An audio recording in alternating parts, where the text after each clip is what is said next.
I woke up from surgery alone. The nurse said, "Your children left. They said the parking was too expensive."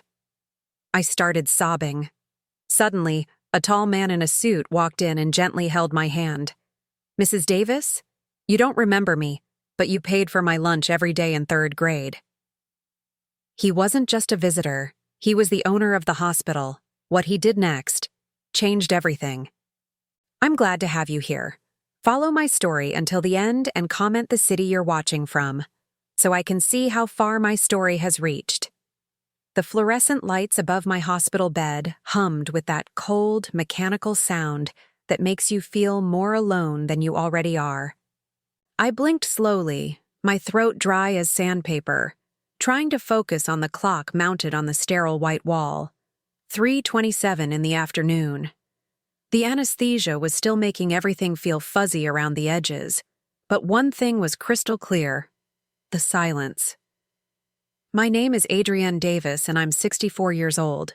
3 hours ago, I had undergone what my cardiologist called a routine procedure to clear a blocked artery. Nothing too serious, he'd assured me, but at my age, any surgery involving the heart carries risks. I'd asked my 3 children to be here when I woke up. David, my oldest at 38, had promised he'd take the day off from his accounting firm. Sarah, 35 and between jobs again, said she'd bring flowers. Michael, my baby at 32, had rolled his eyes but agreed to come after his sales calls. The room smelled like industrial disinfectant and something else I couldn't quite place. Fear, maybe, or disappointment. The machines beside my bed beeped steadily, monitoring my heart rate, blood pressure, oxygen levels, everything the doctors needed to know about how my body was functioning. But no machine could measure the hollow ache spreading through my chest that had nothing to do with the surgery. I turned my head toward the window, wincing at the sharp pain in my neck from the IV line. Outside, the Seattle sky was its usual gray, threatening rain that might or might not come. Cars moved through the hospital parking lot below, people going about their lives, visiting their loved ones. Where were mine? "Mrs. Davis?" A voice broke through my fog of confusion and growing panic. I turned to see a young nurse with kind eyes and strawberry blonde hair pulled back in a ponytail. Her scrubs were covered in cheerful cartoon cats, which seemed absurdly optimistic in this sterile environment. "Yes?" My voice came out as barely a whisper, my throat still raw from the breathing tube. She approached my bed with a gentle smile that didn't quite reach her eyes. "How are you feeling? Any pain? Nausea?" I shook my head slightly. Where? Where are my children? Did they leave a message?" The nurse's smile faltered. She glanced at her tablet, then back at me with obvious discomfort. "Well, they were here earlier, during your surgery, in the waiting room. And now?" She hesitated, and in that pause, I felt my heart rate monitor start beeping faster. "They left about an hour ago," the gentleman at the front desk said. She paused again, clearly struggling with how to phrase this delicately. "Just tell me." My voice was stronger now, though my hands were starting to shake. "He said they mentioned the parking fees were getting too expensive and they'd check on you later." The words hit me like a physical blow. Parking fees. Too expensive. I stared at her, certain I'd misunderstood. "I'm sorry, what did you say?" The nurse's cheeks flushed pink. "I'm so sorry, Mrs. Davis. I probably shouldn't have. I mean, I'm sure they'll be back soon. People sometimes need to take care of things, you know? Get some air, grab something to eat." But her voice was trailing off because we both knew she was making excuses for the inexcusable. My children, the 3 people I'd raised and loved and sacrificed for over the years, had left me alone after heart surgery because they didn't want to pay for parking. The tears came suddenly, without warning. Not the gentle, dignified tears of a woman my age, but the raw, choking sobs of someone whose heart was breaking in ways that had nothing to do with blocked arteries. The nurse reached for the tissue box on my bedside table, her face creased with sympathy and embarrassment. "Mrs. Davis, please don't upset yourself. Your heart needs to rest right now. Can I call someone else for you? Another family member? A friend? I couldn't speak, couldn't stop crying, couldn't process the fact that I was 64 years old, lying in a hospital bed after surgery, and my own children had abandoned me over parking fees that couldn't have been more than $20 or $30 for the day. Through my tears, I heard footsteps in the hallway. Heavy, confident footsteps that paused at my doorway. The nurse looked up, and her expression shifted to professional attention. "Excuse me," a deep, gentle voice said. "Is this Mrs. Adrienne Davis?" I wiped my eyes with the back of my hand, trying to compose myself enough to see who was speaking. A tall man in an expensive dark suit stood in the doorway. He was probably in his mid-50s, with salt and pepper hair and kind brown eyes behind wire-rimmed glasses. Everything about him suggested success and authority, from his perfectly tailored jacket to his leather briefcase. The nurse straightened up. "Yes, but visiting hours?" "It's all right," he said quietly, stepping into the room. His presence somehow filled the space without being overwhelming. "Mrs. Davis, my name is Malcolm Chen. You don't remember me, but—" He paused, his voice catching slightly. "You paid for my lunch every day in 3rd grade." I stared at him, confusion cutting through my emotional turmoil. 3rd grade? That would have been. When I was 16, working as a teacher's aide at Franklin Elementary to earn extra money for my family. But I couldn't place him, couldn't remember. He seemed to understand my confusion and stepped closer to my bed, his hands clasped respectfully in front of him. "Mrs. Davis, you probably helped so many children over the years that you don't remember them all. But I remember you. You saved my life." The nurse glanced between us uncertainly. "Sir, if you're not immediate family—" "Actually," Malcolm said, his voice taking on a different tone, more authoritative but still gentle, "I own this hospital." My tears stopped abruptly. I blinked hard, certain the anesthesia was making me hallucinate. "You? What?" The nurse's eyes widened, and she quickly excused herself, mumbling something about checking on other patients.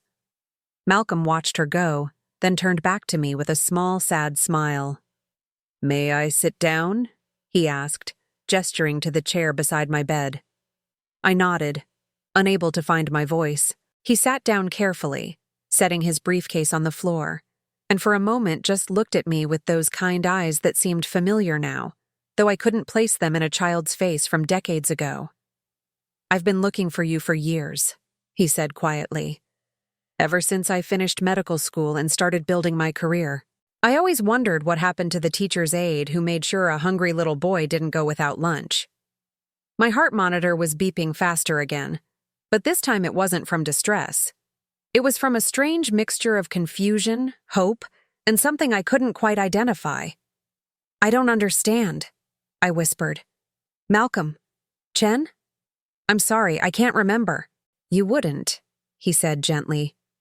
"I was just one of many kids you helped, and back then, my name was Malcolm Peterson. I was adopted by the Chen family when I was 12. He paused, his hands clasped tightly in his lap. "Mrs. Davis, do you remember a boy who never had lunch money? Who was so thin his clothes never fit right? Who sat alone in the cafeteria watching other kids eat?" Slowly, like fog lifting from my memory, an image began to form. A small boy with dark hair that never seemed to be cut right. Large brown eyes and a too thin face. Clothes that were always a little too big, a little too worn. And lunch times when he would just sit at the table pretending he wasn't hungry. "Oh my God," I breathed. "Malcolm, little Malcolm, you were so quiet, so—" "Hungry," he finished gently. "Every day. My biological parents. Well, that's not important now. What's important is that you noticed. You saw a kid who was falling through the cracks, and you did something about it." The memory was coming back clearer now.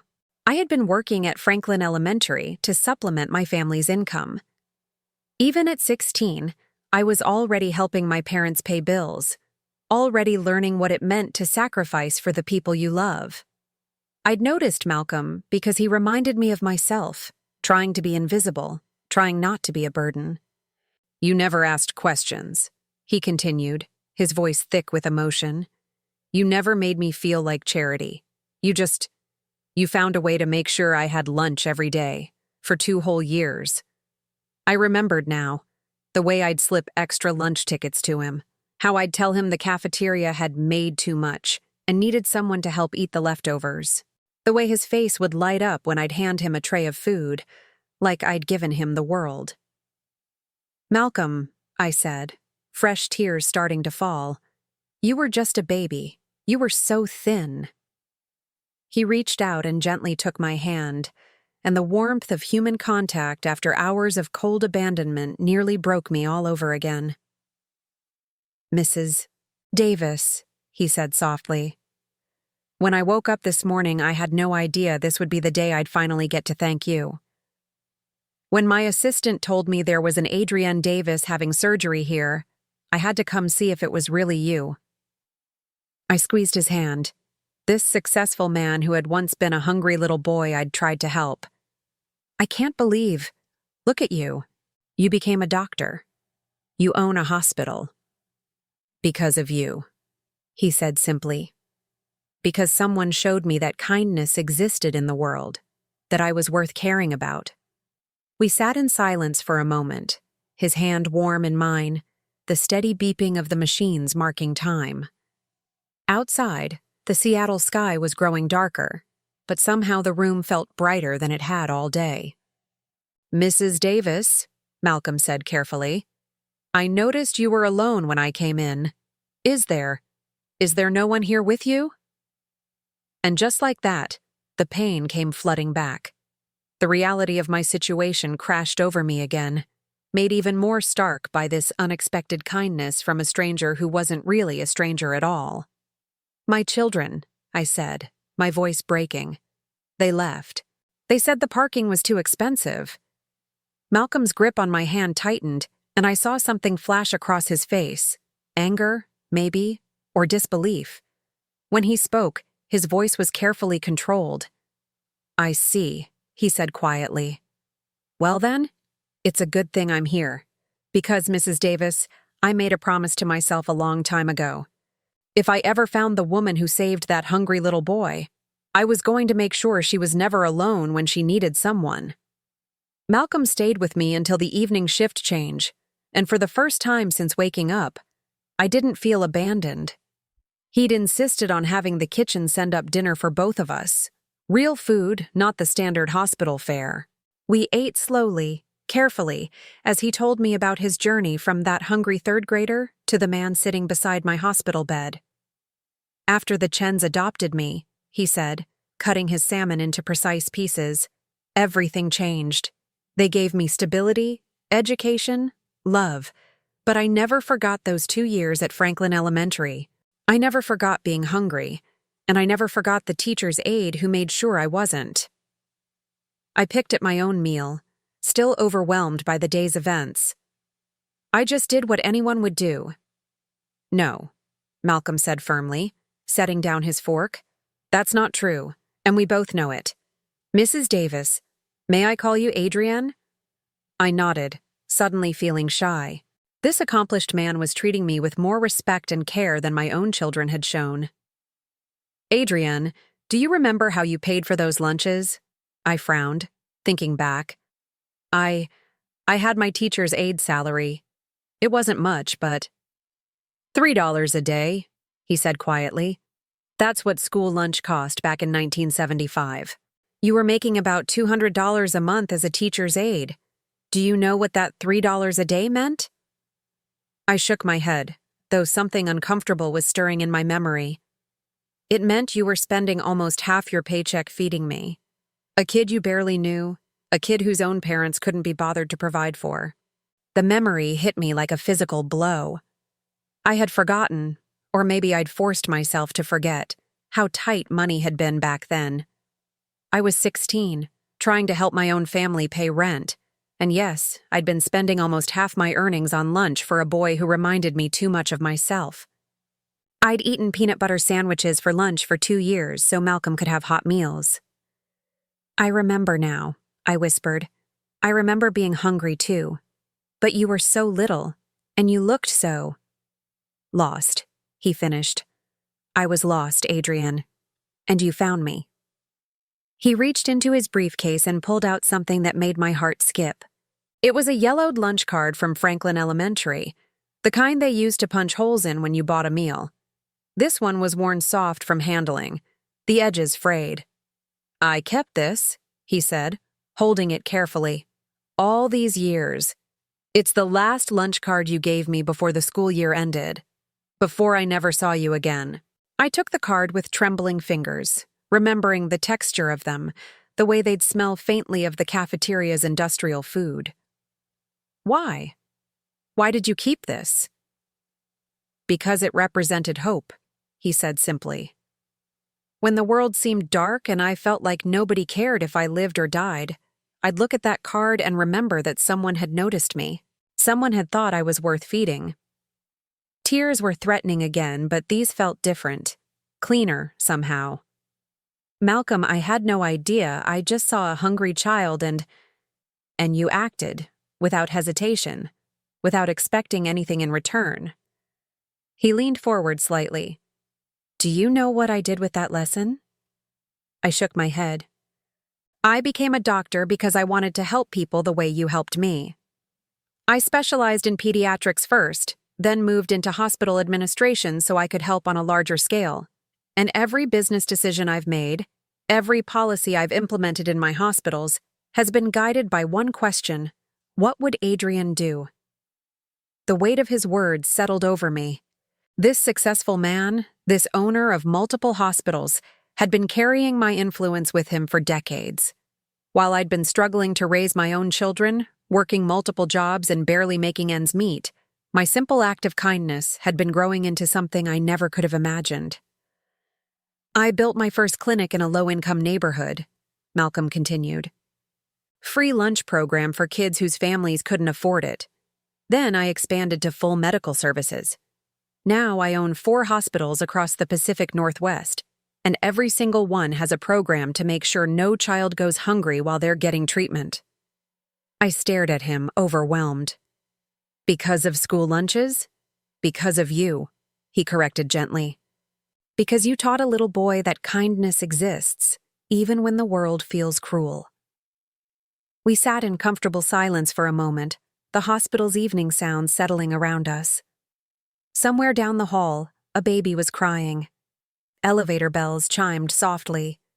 Normal sounds of life continuing, people being cared for. Malcolm, I said finally, can I ask you something? Anything. How did you find me? I mean, today. After all these years, how did you know I was here? His expression grew slightly more serious. I've had a standing request with several private investigation firms for the past 15 years. Any time an Adrian Davis of the right age appeared in public records in the Pacific Northwest, they'd notify me. When you registered for surgery here, it triggered an alert. You've been looking for me for 15 years? Longer, actually, but I had the resources to really search for the past 15. He paused, studying my face carefully. Adrian, I know this might sound invasive, but I've learned quite a bit about your life. I wanted to make sure I'd found the right person before I approached you. A chill ran down my spine. What kind of things? Malcolm's jaw tightened almost imperceptibly. I know you've had a difficult life. 3 children, divorced when they were young. You worked multiple jobs to support them, cleaning offices at night, substitute teaching during the day, weekend shifts at a grocery store. Each detail hit me like a small fist to the chest. My life laid out so simply, so starkly. All those years of exhaustion and struggle summed up in a few sentences. I know you've been living on a fixed income since you retired, he continued, his voice gentle but his eyes growing harder. Social Security and a small pension from the school district, about $1,200 a month. I nodded, embarrassed. It wasn't much, but it was enough for my small apartment and basic needs. Barely enough, but enough.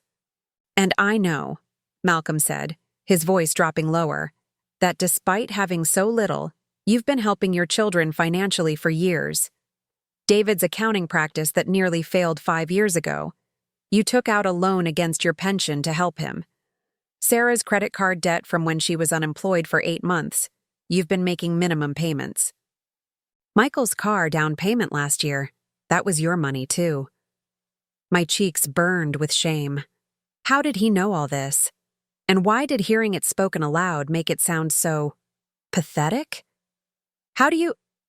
Financial records are fairly easy to trace when you know what you're looking for, he said, not unkindly. Adrienne, I'm not judging you. I understand the instinct to help your children, but I've also learned some other things.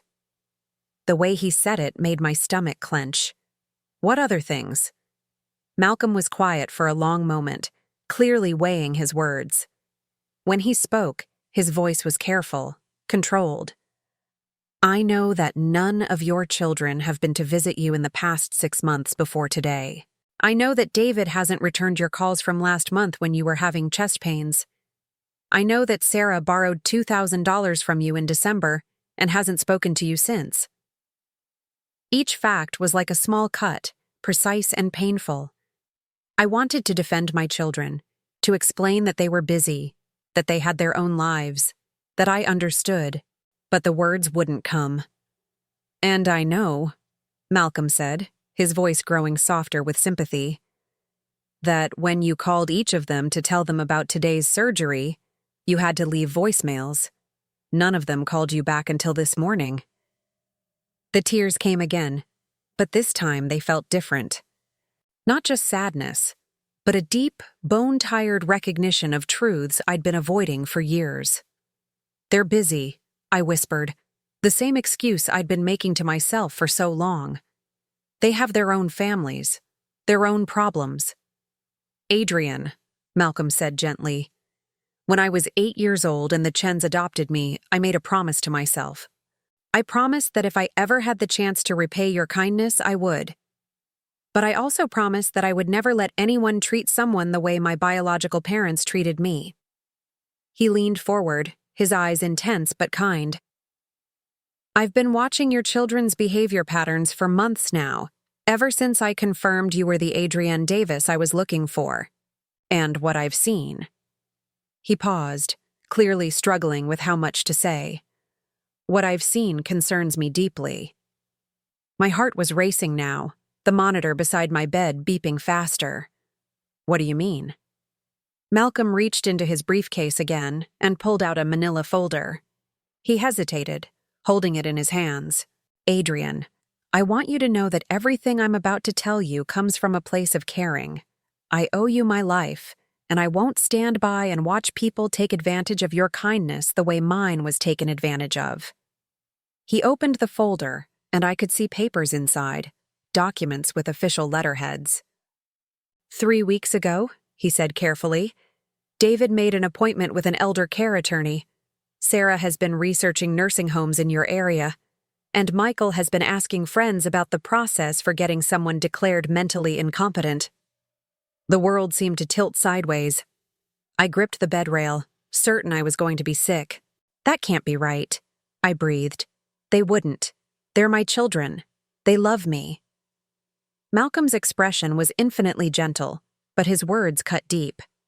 I'm sure they do, in their own way. But Adrienne, I think there are some things about your children's finances, and their plans, that you need to know. The folder in Malcolm's hand seemed to grow heavier as the seconds passed.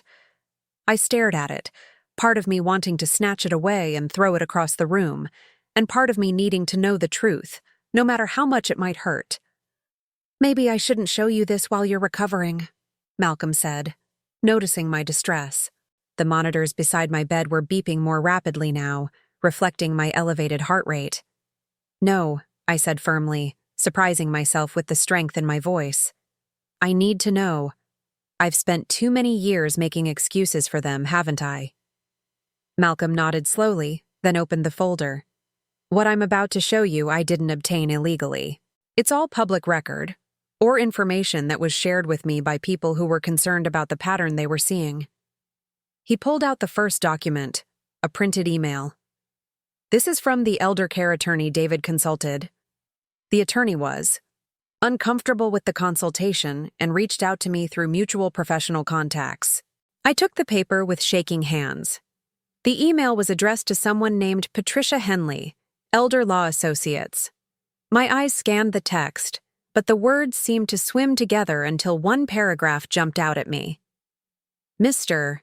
Davis inquired specifically about the timeline for declaring an elderly parent mentally incompetent, with particular interest in situations where the parent is too generous for their own good and making poor financial decisions that will affect the family's inheritance. The words hit me like a physical blow. I read the paragraph again, hoping I'd misunderstood, but the meaning was crystal clear. David hadn't been asking about getting help for a mother with dementia. He'd been asking how to legally take control of a mother who was giving away what he considered his money. The attorney, Malcolm continued gently, was concerned enough about the nature of the questions that she declined to take David as a client. That's why she reached out through professional channels. She wanted someone to know that there might be an elderly person at risk. I set the email down with trembling fingers. What else? Malcolm hesitated, then pulled out a second document. This is a printout of an online conversation between Sarah and a friend. The friend was so disturbed by what Sarah was saying that she screenshot it, and eventually it made its way to me. The messages were from Facebook, between Sarah and someone named Jennifer Moss. I recognized the name. Jennifer had been Sarah's college roommate. My eyes found Sarah's messages, each one feeling like a dagger to my heart. Mom is driving me crazy with her bleeding heart act. Do you know she gave $500 to some charity last month? $500! While I'm drowning in credit card debt. She's 64 and acting like she's going to live forever. Doesn't she realize that money should be going to her family? Jen, I swear, if she gives away much more, there won't be anything left for us when she's gone. David thinks we need to do something before she gets too old and starts getting scammed by everyone. We're looking into some options. There are ways to protect elderly people from themselves, if you know what I mean. I couldn't read anymore. The phone slipped from my hands and Malcolm caught it before it could fall to the floor. The betrayal was so complete, so devastating, that I felt numb. These weren't strangers talking about some vulnerable old woman. This was my daughter, the child I'd raised and sacrificed for, discussing me like I was a problem to be solved. There's more, Malcolm said quietly, but maybe, show me. My voice sounded strange to my own ears, flat and cold. Show me all of it. The next document was even worse. It was a credit report. My credit report. Someone had requested it recently, and the request had come from David's accounting firm. How did he get this? I asked, though I suspected I already knew the answer. You gave him your social security number and other personal information when he helped you set up online banking last year, Malcolm said.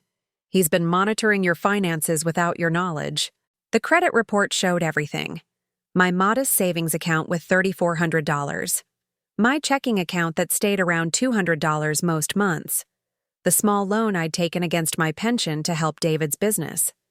The ongoing payments I was making on Sarah's credit card debt. Even the $50 monthly donation I made to the local animal shelter. But there was something else. A note in the margins, handwritten in David's precise accountant script.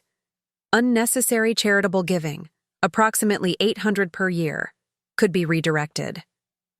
He's been tracking my donations, I whispered. $50 a month to help abandoned animals, and he considers it unnecessary. Malcolm's jaw was tight with controlled anger.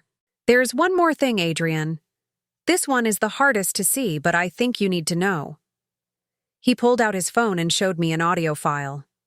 This was recorded yesterday in the hospital parking lot after they left. The person who recorded it works security here. When he heard what they were saying, he felt obligated to document it.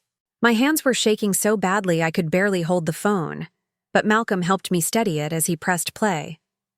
The audio was slightly muffled, but I could clearly hear my children's voices. David's voice. Look, the procedure went fine. She's going to be fine. There's no point in us sitting around here all day paying $20 for parking. Sarah's voice. I just feel weird leaving her alone. Michael's voice with a laugh. She's been alone most of her life anyway. It's not like she's going to know the difference. David again. The important thing is that we've established we're concerned children who showed up. When the time comes to make decisions about her care, that's what matters. Sarah. When do you think that will be? David. Couple of years, maybe sooner if her health declines. The key is to start laying the groundwork now. Show a pattern of irresponsible spending. Get documentation of her making poor decisions. Michael. Like giving away money to strangers. David. Exactly. The animal shelter donations. The random acts of kindness she's always doing. We frame it as early dementia, confusion about finances. Sarah. But she's not confused. She's just generous. David. Generous with our inheritance. Look, Sarah, that house is worth $300,000. Her savings and pension add up to another $150,000, maybe more. Do you want to watch her give it all away to every sob story that comes along? Michael. David's right. We need to protect her from herself and protect our future.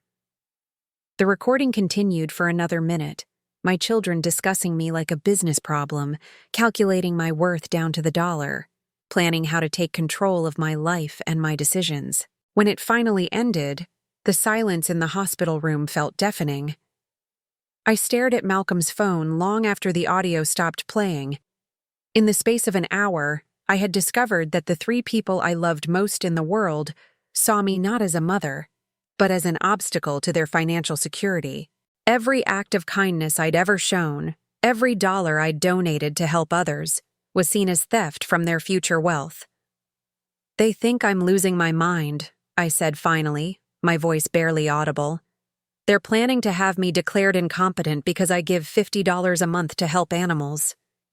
Adrienne, Malcolm said gently, there's something else. The reason they left today wasn't really about parking fees. I looked up at him, wondering what could possibly be worse than what I'd already learned. They went to meet with another attorney while you were in recovery. A different one. Someone who was more willing to help them explore their options. The appointment was scheduled for this afternoon. The full picture was becoming clear now. My children hadn't left because of parking fees. They'd left because they had a meeting about taking control of my life. While I was lying unconscious on an operating table, they were in some lawyer's office learning how to have me declared mentally incompetent. How long have you known about this? I asked. I started investigating 3 months ago when I confirmed you were the Adrienne Davis I'd been looking for. At first, I was just trying to understand your life, to see if there was a way I could quietly repay some of your kindness without disrupting your world. He paused, running a hand through his hair. But the more I learned about your children's behavior, the more concerned I became. The pattern was clear. They were isolating you, monitoring your finances, and laying groundwork to take control. Why didn't you contact me sooner? Malcolm's expression grew pained. Because I wasn't sure you'd believe me, and because I hoped I was wrong. I hoped that when you needed them most, like today, they would show their true character by being here for you. Instead, they showed their true character by leaving. Yes. I leaned back against my pillows, feeling exhausted beyond anything the surgery could have caused. The betrayal was so complete, so calculated, that I felt like I was grieving the death of 3 people who had never really existed. The children I thought I had raised, the children I thought loved me, were figments of my imagination. The real David, Sarah, and Michael were strangers who saw me as nothing more than a bank account with an inconvenient conscience attached to it. Malcolm, I said after a long silence, what happens now? He leaned forward slightly, his expression serious but kind. That depends on what you want to happen. But Adrienne, I want you to know that you're not alone in this. I made a promise to myself about repaying your kindness, and I meant it. What kind of promise? The promise that if I ever found you, I would make sure you were protected and cared for the way you protected and cared for me." His voice grew stronger, more determined. "Your children may see you as a problem to be managed, but I see you as the woman who saved my life. And I'll be damned if I'm going to let anyone treat you the way they're planning to treat you." For the first time since waking up from surgery, I felt something other than hurt and betrayal. I felt the faintest glimmer of hope. "What did you have in mind?" I asked. Malcolm smiled, and for just a moment, I could see the grateful little boy he'd once been. "Well," he said, reaching for his briefcase again, "it turns out that owning hospitals comes with certain advantages, and having good lawyers doesn't hurt either." He pulled out a different folder, this one thick with official-looking documents. "Adrienne, how would you feel about making some changes to your life? Changes that would ensure you're never at anyone's mercy again." I looked at the folder, then back at Malcolm's kind, determined face. Outside my window, the Seattle sky was growing dark, but somehow the room felt brighter than it had all day. "Tell me more," I said. Malcolm opened the new folder with the care of a surgeon handling a delicate instrument. Inside were documents that looked far more hopeful than the devastating evidence I'd just reviewed about my children's betrayal. "Adrienne," he began, his voice taking on a businesslike tone that somehow still managed to sound warm. "What I'm about to propose might seem overwhelming, but I want you to know that every suggestion I'm making comes from decades of planning. Ever since I started looking for you, I've been preparing for this conversation." I shifted slightly in my hospital bed, wincing as the IV tugged at my arm. "What kind of preparation?" He pulled out the first document, which looked like some sort of legal contract. 5 years ago, I established something called the Adrienne Davis Foundation. It's a charitable organization dedicated to ensuring that children never go hungry, and that elderly people who've spent their lives helping others are protected and honored in their later years. I stared at the document, seeing my name in official letterhead, feeling surreal and overwhelmed. "You created a foundation in my name?" "With the intention of finding you and asking your permission to use it," Malcolm said quickly. "If you had said no, I would have changed the name immediately. But Adrienne, this foundation has been funding meal programs in schools across Washington state for 5 years. We've fed over 10,000 children because of the inspiration you gave me as a hungry little boy." The weight of his words settled over me slowly. While I'd been struggling to pay bills and worrying about my children's futures, Malcolm had been feeding thousands of children in my honor. While my own children saw my charity as theft from their inheritance, this man had built an empire of kindness based on the simple act of buying school lunches. "I don't understand," I said softly. "What does this have to do with my situation now?" Malcolm's expression grew more serious. "The foundation has substantial assets, enough to ensure that you never have to worry about money again, and more importantly, enough to ensure that your children can never claim you're financially incompetent or unable to make sound decisions." He pulled out another document, this one covered in numbers. "I'm prepared to offer you a position as executive director of the foundation with an annual salary of $125,000. I nearly choked. "Malcolm, that's more money than I've ever made in my life." "It's less than you deserve," he said firmly. "But more importantly, it would give you financial independence and legal protection. As an actively employed executive director, no court would consider you mentally incompetent. Your children's plans would become impossible to execute." I felt dizzy, and it wasn't from the medication. But I don't know anything about running a foundation. I don't have the education or experience. "You have something more valuable than education," Malcolm interrupted gently. "You have the heart and instincts that this foundation was built to honor, and you'll have a full staff to handle the technical aspects. Your job would be to guide the mission, to help decide which programs to fund, to be the moral compass of an organization dedicated to kindness." The irony wasn't lost on me. My children wanted to take control of my life because they thought I was too generous, too willing to help others. Malcolm was offering me control of a foundation specifically designed to help others on a massive scale. There's more, Malcolm continued, pulling out another set of papers. I've also purchased a home for you, if you want it. You what? It's in Sunset Gardens, a private community about 20 minutes from here. Beautiful place, specifically designed for active adults who want independence but with available support services. The home is fully paid for. It would be yours, with no mortgage, no rent, no monthly housing costs. I felt like I was drowning in kindness after a lifetime of barely keeping my head above water. Malcolm, this is too much. I can't accept. You can, and you should, he said, his voice taking on the authoritative tone of someone who'd built a medical empire. Adrian, let me ask you something. When you paid for my lunches all those years ago, did you expect anything in return? Of course not. Then why is it so hard to believe that I want to help you without expecting anything in return? I didn't have an answer for that. Maybe because I'd spent so many years with people who always wanted something, I'd forgotten what unconditional kindness looked like. Malcolm pulled out a tablet and showed me photos of a charming single-story home with a wraparound porch and a garden that looked like something from a magazine. The house comes fully furnished, but you can change anything you want. There's a community center, walking trails, and optional meal services. You could move in as soon as you're released from the hospital. I studied the photos, trying to imagine myself in this beautiful place. It looked like a dream, the kind of peaceful retirement I'd never dared to hope for. What about my current apartment? We'd handle the move completely, pack everything you want to keep, donate what you don't need, handle all the logistics. Malcolm's voice grew softer.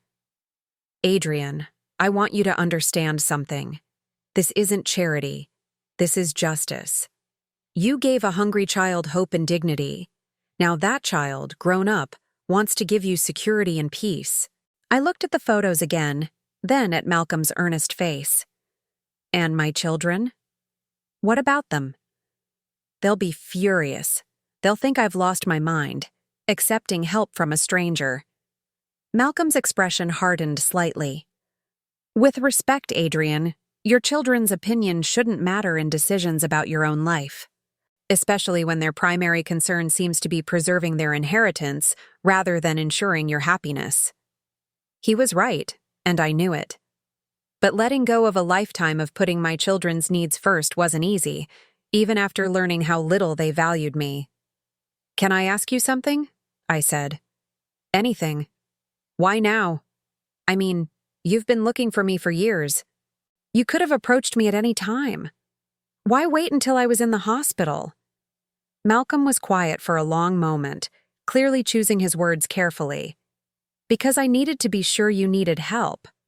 I've been watching from a distance for months, hoping your children would step up, hoping they would show the kindness you showed me. Today, when they abandoned you after surgery, I knew I couldn't wait any longer. He leaned forward slightly. And because, frankly, I was afraid you'd refuse help if you weren't in a position to see how alone you really are. The honesty of his answer hit me hard. He was right. If he'd approached me 6 months ago with this offer, I would have been too proud to accept it.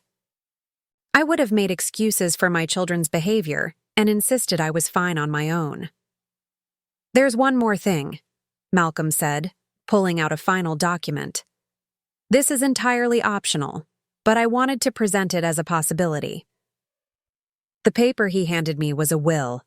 My will, already prepared with my name and information. I took the liberty of having my legal team draft this based on what I know about your current assets and wishes. Obviously, you can change anything or ignore it completely, but I thought it might be helpful to see your options laid out clearly. I read through the document, surprised by how thorough and thoughtful it was.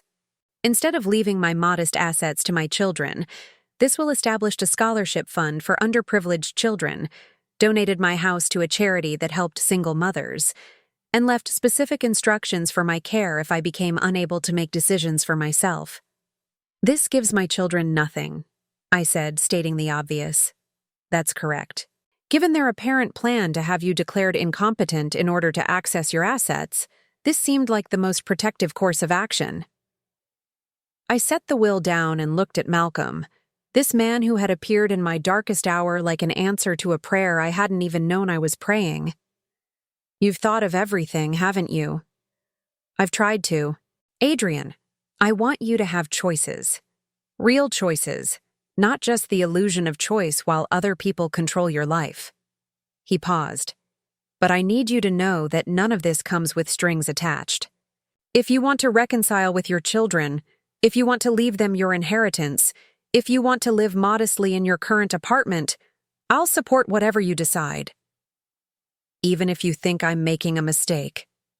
Even then, because that's what you did for me. You helped without trying to control the outcome." I leaned back against my pillows, overwhelmed by the magnitude of what he was offering. Financial security, a beautiful home, meaningful work, legal protection from my children's schemes. It was everything I'd never dared to dream of, offered by someone who owed me nothing but had chosen to remember everything. "Malcolm," I said finally, "what happens if I say yes to all of this and then my children try to fight it? Try to claim you're manipulating me or taking advantage of me?" His smile was sharp and confident. "Let them try. I own 4 hospitals, employ some of the best lawyers in the state, and have documented evidence of their own plans to manipulate you. More importantly, you'll be employed, housed, and surrounded by people who can testify to your mental competency and independence." He pulled out a business card and handed it to me. "This is my personal attorney, Rebecca Martinez. She specializes in elder law and protection from financial exploitation. She's been briefed on your situation and is prepared to represent you immediately if needed." I took the card, feeling its weight as a symbol of protection I'd never had before. "You really have thought of everything." "I've had 15 years to think about it," Malcolm said simply. "Adrian, I know this is a lot to process while you're recovering from surgery. You don't have to decide anything today. But I want you to know that these offers stand regardless of your timeline." A gentle knock at the door interrupted us. The same nurse from earlier peered in, looking apologetic. "Mrs. Davis, I'm sorry to interrupt, but there are 3 people here who say they're your children. They'd like to see you." My heart rate monitor immediately started beeping faster. Malcolm noticed and placed a calming hand on my arm. "It's your choice," he said quietly. "You can see them, or you can ask them to come back tomorrow when you're feeling stronger." I looked at the documents spread across my bed, the foundation papers, the photos of my potential new home, the will that would protect everything I'd worked for from children who saw me as a problem to be managed. Then I looked at Malcolm, whose presence had transformed my worst day into a day of unexpected hope. "Send them in," I said, surprising myself with how calm I sounded. "It's time to see what they have to say." But as the nurse disappeared to get my children, I carefully gathered all of Malcolm's documents and handed them back to him. "Can you hold on to these for now?" "Of course." He tucked everything back into his briefcase. "Do you want me to leave?" I considered this. Part of me wanted the protection of his presence, but another part needed to face my children alone, to see if I could detect any genuine remorse or concern in their behavior. "Would you mind waiting just outside, in case I need you?" Malcolm stood and straightened his suit jacket. "I'll be right outside the door. If you need anything at all, just call my name." As he moved toward the door, I called out softly, "Malcolm?" He turned back. "Thank you. For everything. For remembering. For caring. For giving me choices." His smile was gentle and warm. "Thank you, Adrian, for teaching a hungry little boy that kindness exists in the world. Everything good in my life started with that lesson." As he stepped into the hallway, I could hear voices approaching. David's confident tone, Sarah's nervous laugh, Michael's attempt at humor. My children, coming to visit their mother after abandoning her to meet with lawyers about taking control of her life. I closed my eyes and took a deep breath, feeling stronger than I had in years. It was time to see what they wanted this time. The sound of my children's voices grew louder as they approached my room. and I felt my heart rate spike in a way that had nothing to do with my recent surgery. Through the thin hospital walls, I could hear David talking in his usual authoritative tone, the one he'd inherited from his father and perfected in his accounting practice. "I still think we should have stayed this morning," Sarah was saying, her voice carrying that familiar note of anxiety. What if something had gone wrong? "Nothing went wrong," David replied curtly. "The procedure was routine. We verified that with the surgeon before we left." Michael's laugh was sharp and dismissive. "Come on, Sarah. She's fine. She's always fine. Mom's like a cockroach. She'll survive anything." Their casual cruelty hit me like a physical blow, even though I'd heard worse on Malcolm's recording. But hearing it now, knowing they were about to walk into my room and pretend to care, made it somehow more painful. The door opened, and my 3 children filed in, David leading the way as he always did. He was wearing his best suit, the navy blue one he saved for important meetings, and his expression was set in what I'd come to recognize as his managing difficult clients face. Sarah followed behind him, clutching a small bouquet of supermarket flowers that looked like they'd been purchased from the hospital gift shop 5 minutes ago. Michael brought up the rear, already checking his phone as he walked. "Mom!" Sarah exclaimed with forced brightness, rushing to my bedside. "How are you feeling? We've been so worried." I studied her face, looking for any sign of genuine concern beneath the performance. Her makeup was perfect, her hair freshly styled. If she'd been worried enough to stay at the hospital, she'd certainly taken time to freshen up before returning. "I'm fine," I said quietly, accepting the flowers she thrust toward me.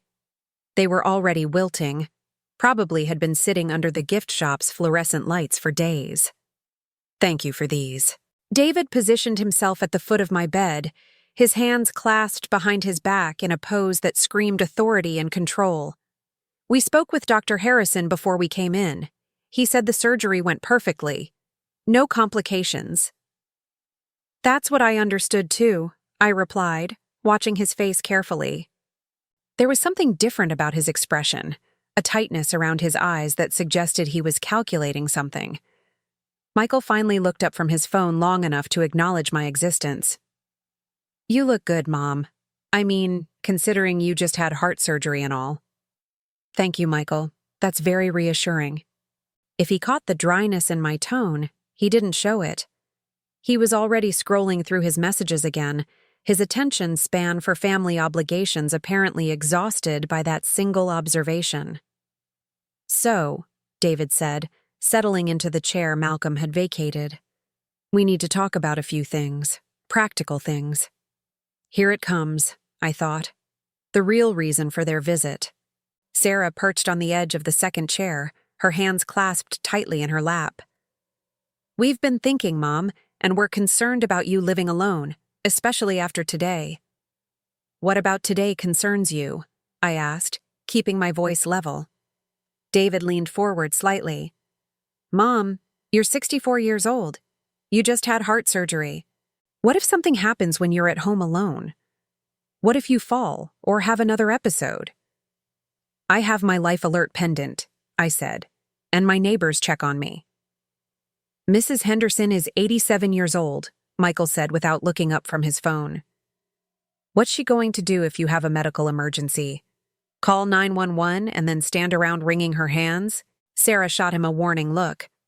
"What Michael means is that we think you might be more comfortable somewhere with professional staff, people who are trained to handle medical situations." I felt a chill run down my spine that had nothing to do with the hospital's air conditioning. They were already laying the groundwork, already starting the conversation that would lead to me being moved somewhere, for my own good. "Are you talking about a nursing home?" I asked directly. "Not a nursing home," David said quickly. "More like an assisted living facility. Somewhere nice where you'd have your own apartment but with support services available." "I see." I looked from one face to another, these 3 people who shared my DNA but seemed like strangers. "And have you looked into any specific places?" Sarah's cheeks flushed slightly. "We've done some preliminary research, just to understand the options. There are some really lovely communities that specialize in active seniors. Active seniors who've just had heart surgery? I asked. Mom, don't be dramatic, David said, his patience already wearing thin. We're talking about your safety and well-being. As your children, we have a responsibility to make sure you're properly cared for. The word responsibility coming from his mouth was almost laughable. Where was their responsibility this morning when I woke up alone and terrified? Where was their responsibility during the past year when they'd barely called or visited? I appreciate your concern, I said carefully, but I'm not ready to give up my independence yet. Michael finally looked up from his phone, his expression suggesting I'd said something particularly stupid. Mom, independence is great when you're young and healthy. But you're not young anymore, and clearly your health is becoming an issue. My health is becoming an issue? I repeated. I had one blocked artery. It's been fixed. Dr. Harrison expects a full recovery. For now, David said ominously. But Mom, heart disease is progressive. This is just the beginning. You need to start thinking realistically about the future. I felt anger beginning to burn in my chest, hot and clean. What I need to think about is why my children are more concerned with managing my future than supporting me through my present. The room fell silent. Sarah's flowers rustled as she shifted uncomfortably in her chair. Michael's phone buzzed with a notification that he ignored for the first time since entering the room. David's jaw tightened, and I could see him struggling to maintain his professional composure. That's not fair, Mom, Sarah said finally. We're here now. We care about you. You're here now, I agreed. Where were you 4 hours ago when I woke up alone and crying? We explained that, David said stiffly. The parking situation. $20, I interrupted. The parking fee was $20 for the day. You left your mother alone after heart surgery to avoid paying $20. Michael's phone buzzed again, and this time he answered it. Sorry, I have to take this. It's a client. Os? He stepped out into the hallway, already deep in conversation about some sales deal that was apparently more important than his mother's recovery. David watched him go with obvious irritation, then turned back to me. Mom, you're clearly upset, and I understand that. Surgery is stressful, but you're not thinking clearly about the bigger picture. What bigger picture is that, David? Your finances, he said bluntly. Do you have any idea what this surgery is going to cost, even with Medicare? What ongoing cardiac care will cost? You can't afford to live independently and pay for the medical care you're going to need.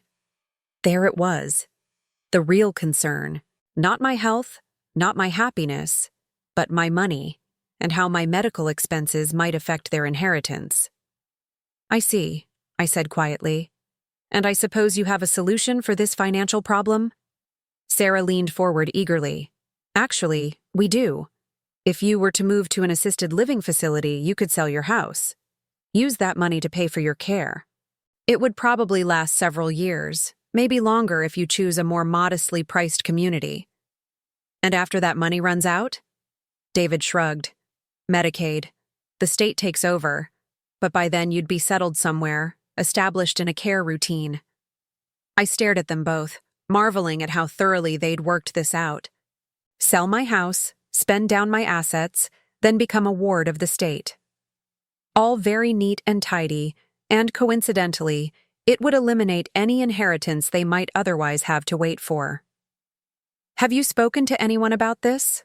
I asked. Any professionals who could help navigate these decisions? David's eyes flickered almost imperceptibly. We've done some research. Consulted with people who understand elder care law. I see. Anyone specific I should know about? Sarah looked confused by the question, but David's expression grew more guarded. Just some preliminary consultations. Nothing formal. A soft knock at the door interrupted us. Malcolm stepped in, his presence immediately changing the energy in the room. He was still wearing his expensive suit, still carrying his leather briefcase, But now there was something different about his demeanor. More formal, more professional. "Excuse me," he said politely. "Mrs. Davis, I wanted to check on how you're feeling before I head home for the evening." David stood up immediately, his accountant instincts clearly picking up on Malcolm's obvious wealth and authority. "I'm sorry. Are you one of Mom's doctors?" Malcolm smiled, but it wasn't the warm smile he'd shared with me earlier. This was his business smile, polite but distant. "I'm Malcolm Chen. I own this hospital." The effect was immediate and dramatic. David's entire posture changed, his voice becoming obsequiously respectful. Sarah actually stood up, as if she were meeting royalty. Even Michael, who had wandered back into the room still holding his phone, suddenly looked interested. "Mr. Chen," David said, extending his hand. "David Davis, Adrienne's son. This is my sister Sarah and my brother Michael. We can't thank you enough for the excellent care our mother has received." Malcolm shook hands with each of them, his expression politely neutral. "Your mother received the same excellent care we provide all our patients, though I must say, she's a remarkable woman." "Oh yes," Sarah gushed. "Mom's always been special. We're so grateful she's in such good hands." I watched this performance with a mixture of disgust and fascination. These were the same children who'd left me alone after surgery, who'd spent the morning meeting with lawyers about having me declared incompetent. But put them in front of someone wealthy and powerful, and suddenly they were devoted, grateful children. "Mr. Chen," David said, his voice taking on what I recognized as his networking tone. "I don't suppose you have a few minutes to discuss our mother's situation. We're trying to make some decisions about her ongoing care." Malcolm's expression didn't change, but I caught the slight tightening around his eyes. "What kind of decisions?" "Well, we're concerned about her living alone, given her age and now this health issue. We're looking into some assisted living options." "I see." Malcolm's voice was carefully neutral. "And what does Mrs. Davis think about these options?" David glanced at me, then back at Malcolm. "She's been resistant to the idea, but we think it's important to plan ahead. Be proactive, rather than reactive." "Proactive," Malcolm repeated thoughtfully. "Yes, I can see how that would be important." He paused, seeming to consider something. "You know, it's interesting. In my experience running healthcare facilities, I've found that the patients who do best are those who feel they have control over their care decisions." Sarah nodded eagerly. "Oh, absolutely. We want Mom to feel like she's part of the decision-making process." "Of course," Malcolm said smoothly. "Though I've also noticed that family members sometimes have different priorities than the patients themselves. It's understandable. Everyone wants what they think is best." There was something in his tone, a subtle sharpness that made David shift uncomfortably. "Well, yes. Sometimes elderly parents don't fully understand the complexities of their situation." Malcolm nodded slowly. "That can certainly happen. Though I've found that people tend to be more capable of making good decisions when they have complete information and appropriate support." He turned to me, and his expression warmed slightly. "Mrs. Davis, how are you feeling about your recovery? Do you feel confident about managing your care going forward?" I met his eyes, understanding that this was more than a casual question. "I'm feeling much stronger, actually. More confident than I have in a long time." "That's wonderful to hear." Malcolm turned back to my children. "Well, I should let you continue your visit. Mrs. Davis, please don't hesitate to call if you need anything at all. Anything." The emphasis on the last word wasn't lost on any of us. David's expression was puzzled, trying to understand why the hospital owner was taking such a personal interest in his mother. Sarah looked flustered, clearly intimidated by Malcolm's obvious authority. Michael was back to checking his phone. After Malcolm left, the room felt smaller somehow. David sat back down, but his earlier confidence had been shaken. "That was interesting," he said finally. "I wonder why the hospital owner would take such a personal interest in your case." I shrugged, keeping my expression neutral. Maybe he's just very hands-on with patient care. Maybe.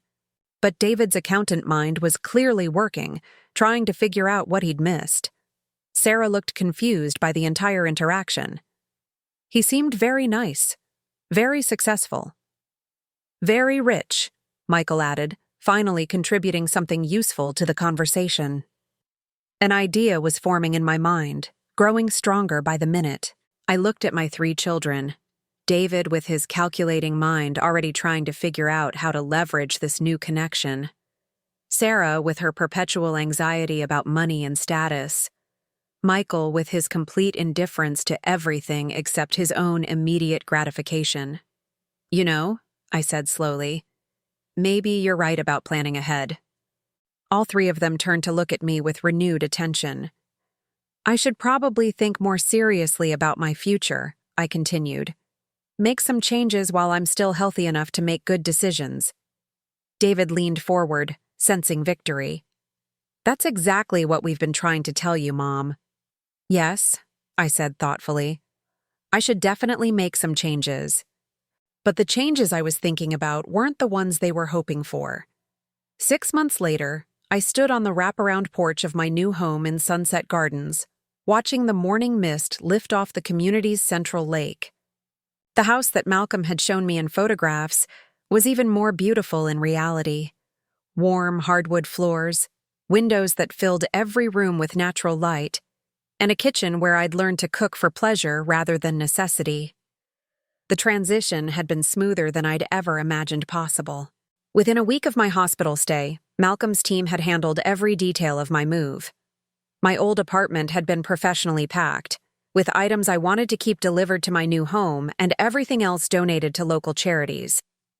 My children had been told I was moving to a senior community for health reasons, which was true enough that they hadn't questioned it. What they didn't know was that instead of the modest assisted living facility they'd been researching, I was living in what amounted to a luxury retirement resort, with my housing completely paid for, and a 6-figure salary from the Adrian Davis Foundation, ensuring I'd never worry about money again.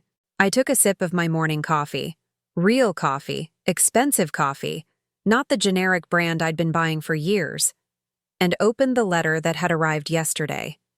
It was from David, written in his precise accountant's handwriting. Dear Mom, it read, I hope you're settling in well at your new place. We haven't heard from you much since you moved, and we're concerned.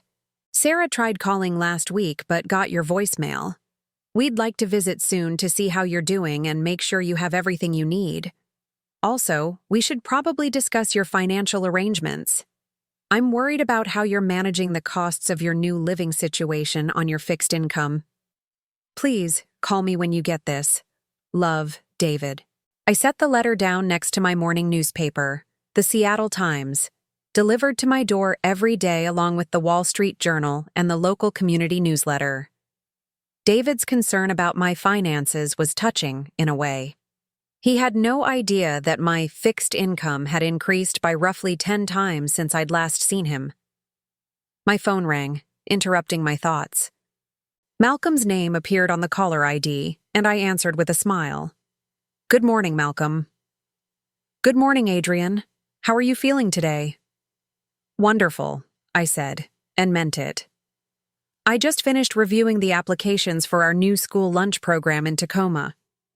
I think we should fund all 3 schools that applied, even the one with the questionable financial management. I laughed. Especially that one. Sometimes the places that look the messiest on paper are where the need is greatest. I learned that from a very wise little boy who taught me that hunger doesn't wait for perfect circumstances. Malcolm's chuckle was warm. I'll never get used to you throwing my own words back at me. All right, all 3 schools it is. Anything else on your agenda today? I'm meeting with the architect this afternoon about the new community center, and I have a conference call with the Portland Foundation office at 3. Oh, and I need to review the scholarship applications for next semester. It still amazed me sometimes how full my days had become. For years, my biggest decisions had been which bills to pay first and whether I could afford to replace my worn-out shoes. Now, I was making decisions about programs that would feed thousands of children and send dozens to college. "You sound busy," Malcolm said. "Good busy or overwhelming busy?" "The best kind of busy," I assured him. "The kind where you go to bed tired but satisfied." "I'm glad to hear it. Oh, before I forget, there's something I wanted to tell you. I had an interesting conversation yesterday." "Oh?" "Someone contacted my office asking questions about you, specifically about your employment with the foundation." My stomach tightened slightly. "What kind of questions?" "Professional questions. Someone wanting to verify your position, your salary, your mental competency to handle your responsibilities." I closed my eyes, already knowing the answer. David. That would be my guess. My assistant handled it very professionally. "Confirmed that you're an active, full-time employee in excellent standing, with no concerns about your performance or decision-making abilities." How did David even know to call your office? Probably the same way he found out about your increased bank deposits. He's been monitoring your finances, remember? That was true. David had set up my online banking, which meant he probably still had access to my accounts. He would have seen the foundation salary deposits and wondered where they were coming from. "What happens now?" I asked. "Nothing happens. You're employed by a legitimate charitable organization. You're living independently and managing your own affairs. There's nothing anyone can do to challenge that." I felt a wave of relief wash over me. For months, I'd been waiting for the other shoe to drop, for my children to figure out what was really happening and try to intervene somehow. But Malcolm was right. What could they do? I was healthier and more financially secure than I'd been in years. "Actually," Malcolm continued, "there is one more thing. I got a call from an elder law attorney yesterday, someone named Patricia Henley." My breath caught. That was the attorney who'd refused to help David with his original plan to have me declared incompetent. She wanted me to know that the same client who'd consulted with her 6 months ago has been making calls to other lawyers in the area, asking more specific questions about challenging financial decisions made by elderly parents. More specific how? Questions about whether large salary increases could be considered evidence of manipulation or coercion. Whether new employment arrangements might be seen as someone taking advantage of an elderly person. I felt anger beginning to burn in my chest. Even now, even after I'd found happiness and security and meaningful work, David couldn't just let me be. He couldn't accept that I might have made decisions he didn't approve of. "Malcolm," I said slowly, "is there anything they can actually do? Legally?" "Not a thing," he said firmly. "You're clearly competent. You're living independently. You're managing complex professional responsibilities. Any attorney worth their degree would laugh them out of their office. But they're still trying. They're fishing, looking for leverage they don't have and won't find." I set my coffee cup down and looked out over the lake, where a family of ducks was making their morning rounds. The mother duck led the way, her ducklings following in a neat line behind her. Simple trust, simple love, simple care for the young. "You know what's funny?" I said. "For months I've been expecting to feel guilty about cutting them off financially, waiting for the maternal instinct to kick in and make me want to help them again. And it hasn't happened. I feel free. For the first time in my adult life, I'm not responsible for anyone else's problems or mistakes or poor choices." "How does that feel?" "Terrifying," I said honestly, "and wonderful." Malcolm was quiet for a moment. "Adrienne, can I ask you something?" "Of course. Do you ever regret it? The way things ended with them?" I thought about that for a long time before answering. "I regret that it had to end. I regret that they never saw me as anything more than a source of money and support. I regret that I spent so many years making excuses for their selfishness." I paused. "But I don't regret choosing myself for once." "Good," Malcolm said simply. "Because you deserve to be chosen. You deserve to be chosen 40 years ago, and you deserve it now." After we hung up, I sat on my porch for a while longer, thinking about the journey that had brought me to this place. A heart attack had led to surgery, which had led to abandonment, which had led to the most unexpected reunion of my life. My phone buzzed with a text message. For a moment, I thought it might be one of my children, finally reaching out to actually see how I was doing rather than to investigate my finances. But the number was unfamiliar.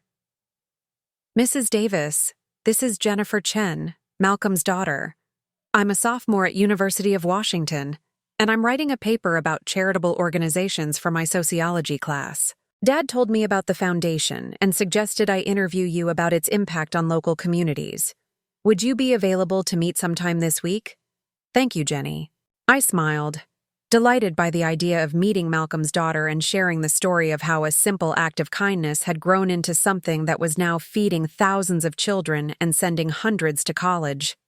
I typed back quickly, "I would love to meet with you, Jenny. How about lunch on Thursday? There's a lovely cafe here in Sunset Gardens that I think you'd enjoy." Her response came back almost immediately. "Perfect. I can't wait to hear the stories Dad says you have about helping kids who need it most." As I put my phone away, I realized something that filled me with quiet joy. I was building new relationships now. Relationships based on mutual respect and shared values rather than obligation and guilt. Malcolm had become not just a benefactor, but a true friend. Jenny would be the first of the next generation I'd have the chance to influence, not through financial support, but through the wisdom that came from finally understanding my own worth. That afternoon, I had lunch with Mrs. Patterson, my next-door neighbor who'd become one of my closest friends. She was 82, sharp as a tack, and had raised 5 children largely on her own after her husband died young. "You know what I love about this place?" she said, cutting into her salmon with precise movements. "Everyone here chose to be here. We're not here because our children couldn't be bothered with us, or because we ran out of money, or because we had no other choice." "What do you mean?" "I mean we're here because we decided we deserve to live somewhere beautiful, with people who appreciate us.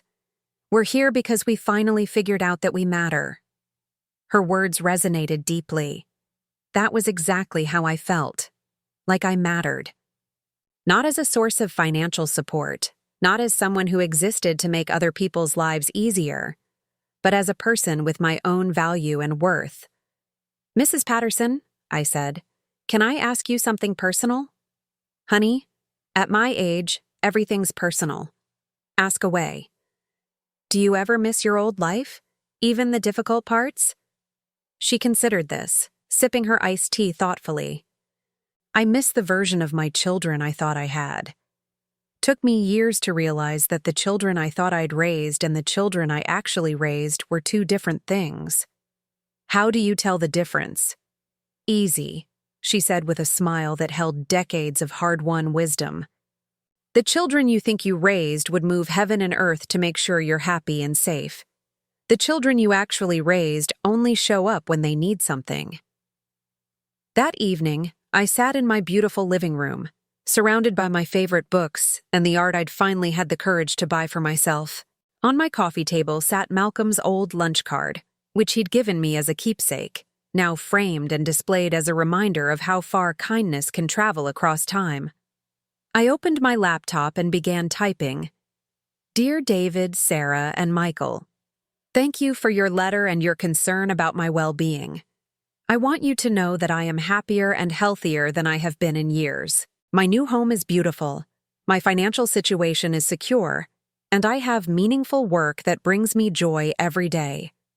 I understand that my choices may not be what you expected or wanted for me, but they are my choices to make.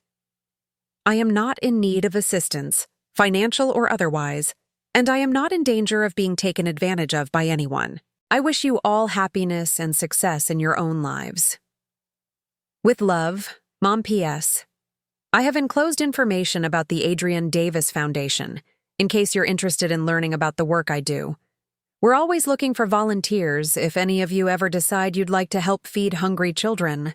I printed the letter, signed it carefully, and sealed it in an envelope along with a brochure about the Foundation's programs.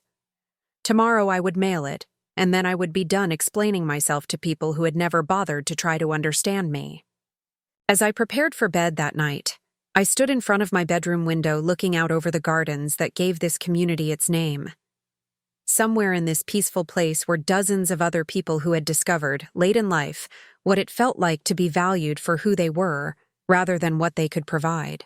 I thought about the little boy Malcolm had been, hungry and alone, and how feeding him had fed something in me too, a sense of purpose that had taken decades to fully bloom.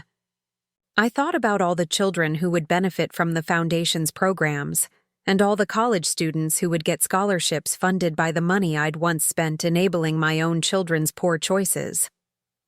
Most of all, I thought about the woman I'd become at 64, independent, respected, financially secure, and surrounded by people who valued my mind rather than my wallet. It had taken a heart attack to save my heart, and for the first time in my life, I was exactly where I belonged. 6 months ago, I had awakened from surgery to find myself abandoned by the people I'd sacrificed everything for. Tonight, I was falling asleep in a home filled with the warmth of genuine friendship and the satisfaction of work that mattered. The echo of kindness, it turned out, had a very long reach indeed. And sometimes, if you're very lucky, it circles back to save you too. Now I'm curious about you who listened to my story. What would you do if you were in my place? Have you ever been through something similar? Comment below. And meanwhile, I'm leaving on the final screen 2 other stories that are channel favorites, and they will definitely surprise you. Thank you for watching until here.